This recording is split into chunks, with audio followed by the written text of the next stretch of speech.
तर मटण दुकानांना मल्हार सर्टिफिकेट देण्याचा निर्णय मत्स्योद्योग आणि बंदर विकास मंत्री नितेश राणेंनी घेतलाय।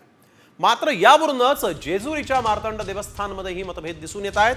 श्री मल्हार म्हणजे खंडोबा हे अवघ्या महाराष्ट्राचं दैवत आहे आणि ही देवता पूर्णपणे शाकाहारी आहे। त्यामुळे या योजनेचं नाव बदलण्यात यावं अशी विनंती जेजुरी देवस्थानच्या विश्वस्त डॉक्टर राजेंद्र खेडकर यांनी मंत्री नितेश राणे यांना केली। खेडकर यांनी मल्हार नावाला विरोध केला असताना देवस्थानच्या विश्वस्त मंडळानं मात्र पत्रक काढून सरकारच्या या निर्णयाचं स्वागत केलं आहे।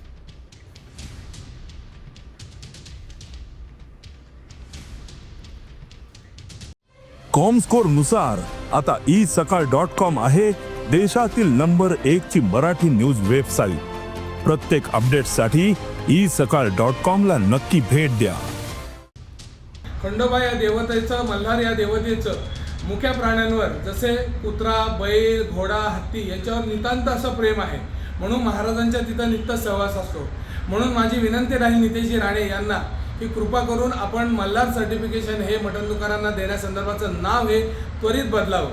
मी आपल्याला ही विनंती करण्यासाठी आज मंत्रालय या ठिकाणी येतो। काल प्रसारमाध्यमाच्या माध्यमातून एक बातमी समजली की माननीय नितेशजी राणे साहेब यांनी महाराष्ट्र शासनाच्या वतीने एक योजना राबवत आहेत, त्याला मल्हार सर्टिफिकेट योजना असं नाव देत आहेत। आमचा ह्या योजनेला, ह्या नावाला कुठलाही आक्षेप नाही, कुठलाही विरोध नाही। या उलट सरकारने ही जी योजना राबवत आहे ह्या योजनेला आमचं पूर्णपणे समर्थनच आहे।